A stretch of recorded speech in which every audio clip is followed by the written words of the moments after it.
대법원이 내일 오후 더불어민주당 이재명 후보의 선거법 위반 사건 상고심을 선고합니다.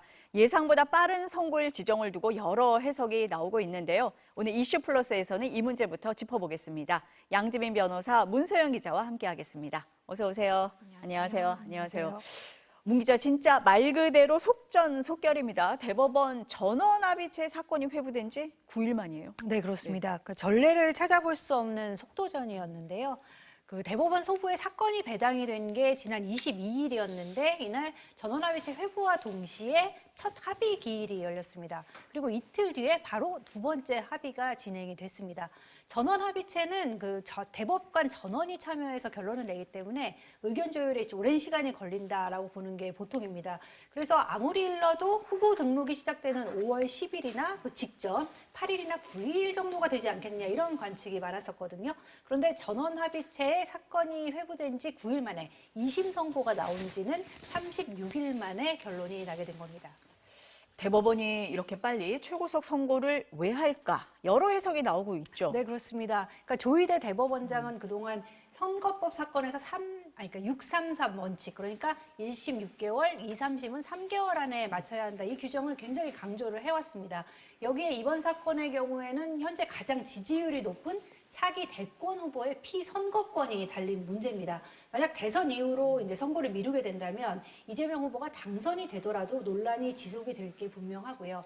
대선 이전이라도 만약에 후보 등록일 이후에 파기환송이 이루어져서 유죄가 확정되거나 이런 식의 상황이 벌어진다면 민주당은 후보 교체조차 할 수 없는 최악의 상황을 맞게 됩니다.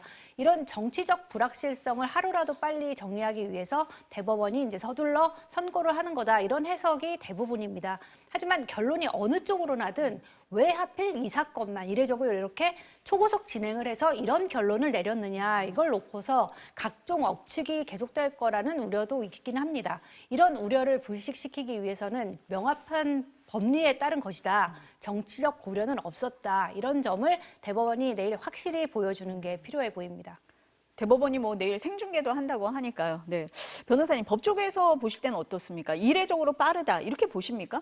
이례적으로 빠르다고 볼 수밖에 없는 상황입니다. 왜냐하면 대법원에서 이렇게 전원합의체 기일을 여는 것이요. 일단은 이 한 달에 한 번 정도 심리를 하고 그리고 그 다음 달에 선고하는 게 일반적입니다. 그러니까 전원합의체로 회부가 되는 사건의 한 70%에서 80% 정도는 한 번의 심리기일을 열고 그 다음 달에 선고한다라고 보시면 됩니다. 그런데 그 합의기일 열리는 것이 굉장히 좀 어렵거든요. 이 대법원 내규에 따르더라도 한 달에 한 번, 매월 세 번째 목요일에 전원합의체 기일이 열리고요. 그것이 15일이면 이제 25일로 이렇게 교정이 돼서 열리게 되는 것이 일반적인데 지금 22일에 회부가 됐는데 지금 그날 열렸고 그리고 이틀 뒤에 또 열렸다라는 것이잖아요. 그렇기 때문에 대법원에서 신속하게 심리해서 이 사건을 끝내겠다라는 의지를 가지고 이렇게 기일 지정을 해서 심리를 이어갔다라고 볼 수밖에 없는 상황이고요. 일반적으로 한 번의 심리라고 말씀드렸는데 이 사건의 경우에는 또 이 두 차례에 걸쳐서 심리를 했고 그리고 선고기일 지정도 굉장히 빠르게 이루어졌어요. 그것은 아무래도 이제 조희대 대법원장의 의지가 반영된 것으로 보입니다. 그럼 이렇게 빠르게 결론이 나왔다. 어떤 배경이 있다, 이유가 있다 이렇게 짐작하세요? 일반적으로 이 대법원 사건이 오래 걸린다라는 것은 사실은 심리 기일 지정이 늦게 이루어져서 그런 것이지 심리 기일이 일단 열린 이후에는 사실 비교적 재판 과정이 1심과 2심에 비해서는 간명하다라고 보는 것이 맞습니다. 왜냐하면 사실관계 정리라든지 어떠한 증거를 기록을 본다라든지 이런 것이 필요한 게 아니라 법률적으로 우리가 오류라든지 잘못된 것이 있으면 잡아내면 되는 것이거든요. 그리고 대법관들의 경우에는 워낙 법률의 전문가이기 때문에 기본적인 이 서류 검토만 한다고 하면 사실상의 어떠한 마음의 심증의 형성은 문제가 없는 상황으로 보입니다. 그렇기 때문에 일단은 이렇게 빨리 결론이 날 수 있다라는 것은 법률심이기 때문에 빠르게 결론에 이를 수 있다라는 특징도 하나 있는 것이고요. 거기에 더불어서 결론을 내는 그 과정 자체가 어렵지 않았다. 즉 과반으로 결정이 되는 것인데 과반으로 결정되는 그 과정에서 팽팽히 맞선다라든지 의견이 엇갈린다라든지 그럴 가능성이 좀 낮을 가능성이 높다라고 보입니다. 문 기자, 그렇다면 이제 결과가 뭐냐 이게 궁금하잖아요.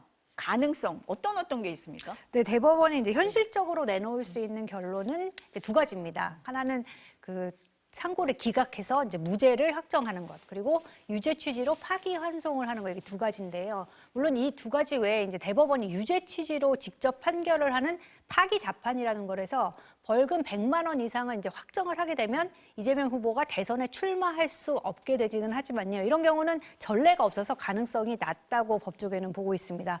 대법원은 이제 대법원장과 13명의 대법관으로 구성이 되는데요. 이 중에 법원 행정처장인 천대엽 대법관은 판결에 참여하지 않고요. 중앙선거관리위원장인 노태학 대법관은 이제 선거법 사건이라는 이유로 회피를 해서 이번 사건의 결론은 대법관 12명이 내리게 됩니다. 결론은 다수결로 정해지는데요. 12명 중 이제 과반이 7명 이상이 이제 상고 기각 의견을 내면 이재명 후보의 무죄가 확정이 됩니다.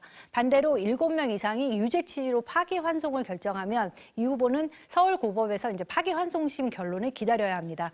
대선 전에 이 파기환송심이 다시 재상고심을 거쳐서 대법원에서 확정되기는 시간상 어려운데요. 다만 이제 파기환송이 될 경우에 대통령 후보 자격 논란이 계속될 수도 있어 보입니다. 지금 문 기자가 얘기를 할 때 대법관 12명이 한다는 네. 거잖아요. 그럼 6대6 가능성은 없습니까? 네, 그거는 이제 대법원장은 통상 다수의 의견에 서기 때문에 6대6으로 결론이 날 가능성은 거의 없다고 합니다. 일각에서는 이제 다수 의견과 소수 의견이 나온다면 이제 끊임없이 논란이 될 수 있기 때문에 사회적 분열을 막기 위해서라도 대법원이 이번에 만장일치를 이끌어낼 것이다, 이런 전망도 나오고 있습니다. 변호사님은 어떻게 전망하세요? 일단은 네. 제가 개인적으로 생각을 했을 때도 파기 자판의 가능성은 낮아 보입니다. 대법원에서 양형까지 정해서 파기 자판을 하는 경우는 사실 없다라고 보는 것이 맞겠고, 그렇다면 파기환송 내지는 상고 기각인데, 만약에 파기환송을 할 것이라고 한다면 이렇게 좀 서두를 필요가 있느냐라는 또 이야기도 나옵니다. 왜냐하면 어떠한 사회적인 통합이라든지, 물론 대법원이 뭐 그런 역할을 수행해야 되는 것은 반드시 뭐 그렇다라고 보기는 어렵겠지만, 그럼에도 불구하고 대법원에 올라간 이 사건 때문에 과연 후보자의 자격이 있느냐 아니냐, 뭐 그리고 정치권에서도 이야기가 많이 나오고 국민적으로도 뭐 분열이 될 수 있는 가능성이 있고, 이런 것들을 고려하자면 이렇게 신속하게 결론을 내린 것 자체가 상고기각으로서 어떠한 매듭을 짚고 넘어갈 수 있도록, 다음 단계로 옮겨갈 수 있도록 하기 위함이 아니냐라는 또 이야기도 설득력이 있다라고 보이고요. 파기환송이 된다라고 하면 사실 이것은 사회적 통합이라든지 갈등을 봉합하는 방향은 아니라 오히려 더 갈등이 심화되는 방향으로 가는 건 맞습니다. 왜냐하면 법률적으로는 후보자 자격을 유지하는 것에 문제는 없지만 정치적으로는 많은 비판이 가해질 수 있거든요. 그렇기 때문에 일단은 뭐 사회적인 통합을 이루어내는 것이 대법원의 역할은 아니라고 하더라도 지금의 상황을 비교를 해봤을 때, 더불어서 법률적으로 검토를 해봤을 때 상고기각의 결론이 가까웠기 때문에 조금 더 서두르는 것 아니냐라는 이야기가 설득력 있어 보입니다. 만약에 그럼 파기환송이 되면은 재판을 계속 해야 되잖아요. 그렇죠. 만약에 대통령이 당선이 됐는데 그럼 재판을 계속 해야 되느냐 말아야 되느냐, 이 부분도 논란이 될 수가 있지 않습니까? 그렇습니다. 네. 그렇기 때문에 이 역시도 대법원이 헌법 84조에 대한 해석을 내놓아야 되는 뭐 의무는 없습니다. 오히려 어떻게 보면 공직선거법 위반 사건과는 법률적으로만 보면 무관한 사안이에요. 그런데 당사자로 봤을 때 이재명 후보이기 때문에 연관성이 지어질 수가 있는 것이죠. 그래서 대법원의 입장에서도 이러한 헌법 84조에 대한 의견을 표명할 가능성이 있겠다라는 이야기가 나오는데요.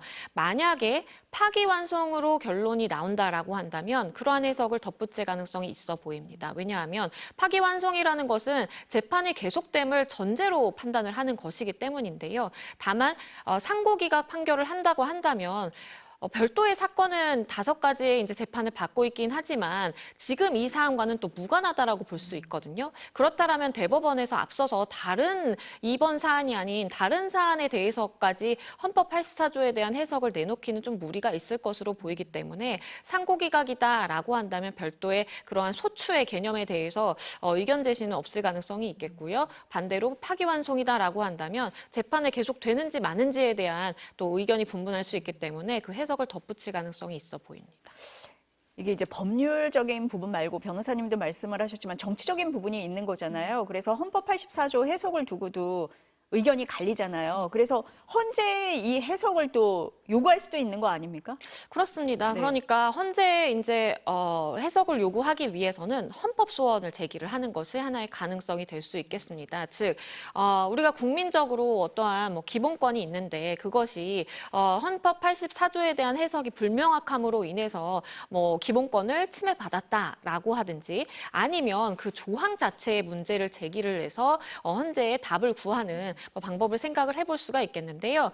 이 역시도 현실적인 부분과 고려를 해서 그러면 대선에 직접적인 영향을 미칠 수 있는 것이냐. 시간은 계속 흘러갈 수밖에 없는 것이고 이 헌재의 판단을 받기에는 또 시간이 소요되는 부분이 있기 때문에 이번 대선 전에 어떠한 결론이 매듭되어진다라는 것은 현실적으로 불가능해 보이고요. 다만 향후의 미래에 있을 여러 가지 정치적인 논란이라든지 사회적 혼란을 매듭짓기 위해서는 또 누군가가 이러한 헌법 소원이라든지 관련해서 소송을 제기할 수 있는 가능성은 열려 있어 보입니다. 어쨌든 대법원이 선고를 서두르는 건 이런 혼란을 좀 방지하기 위해서인 것으로 보인다. 이런 말씀이신 것 같습니다.